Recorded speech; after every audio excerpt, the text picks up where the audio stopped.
Est-ce qu'une émission de télévision peut changer la donne d'un quinquennat? Évidemment non, ni l'Élysée ni François Hollande ne se faisaient cette illusion.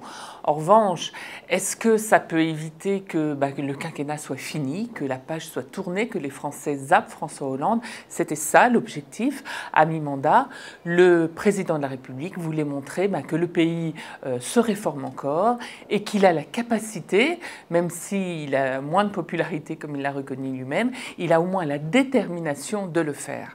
Or, à quoi a-t-on assisté?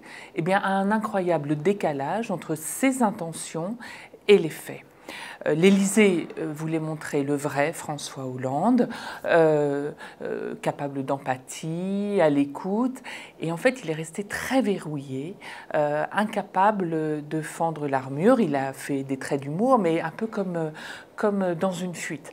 L'Élysée voulait aussi montrer, et François Hollande voulait montrer qu'il aime les gens. Il l'avait dit à son discours du Bourget, il voulait ressusciter, donner corps à cette formule, et pour la première fois il avait accepté d'être affronté à des Français en direct, 4 Français. Et qu'est-ce qui s'est passé? Eh bien, pas grand-chose. Pas d'électricité, de vraie communion ou d'empathie même avec ces Français. Le président était sérieux, écoutait, prenait des notes, avait une réponse à chacun d'entre eux, mais finalement, ça ne dépassait pas ce stade-là.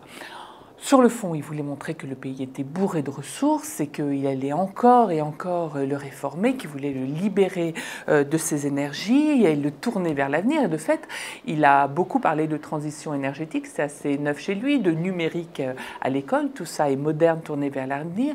Mais au fond, sa grille d'analyse à lui, ses réflexes, eh bien, ils n'ont pas changé, c'est toujours l'État, toujours l'État. Un problème d'emploi des seniors, on crée un contrat spécifique. Un problème d'emploi des jeunes, on crée 15 000 emplois d'avenir dans le secteur de l'environnement. Enfin, il voulait montrer, il voulait donner acte à ce tournant majeur du quinquennat. Dans le budget qui est en train d'être voté à l'Assemblée, les impôts vont baisser, l'impôt sur le revenu va baisser pour beaucoup de Français. Et bien même ça, il a été incapable de le faire. Il n'a pas dit que les impôts allaient baisser, il a dit qu'ils n'allaient pas augmenter, c'est pas la même chose. Et en plus, il avait déjà dit qu'il le ferait. Et enfin, lorsque le journaliste lui a dit « mais tous ces contrats, tout ça, ça va coûter cher », il a eu ce cri du cœur qui en dit beaucoup, mais non, c'est pas cher, c'est l'État qui va payer. En fait, cette émission a eu un effet miroir incroyable, elle a donné à voir, elle a donné à toucher du doigt cette tragédie du président de la République, tragédie hollandienne, pourrait-on dire. Lui, l'analyste hors pair, il sait, il comprend tout, il décrypte tout ce qui ne fonctionne pas, tout ce qu'il faudrait faire.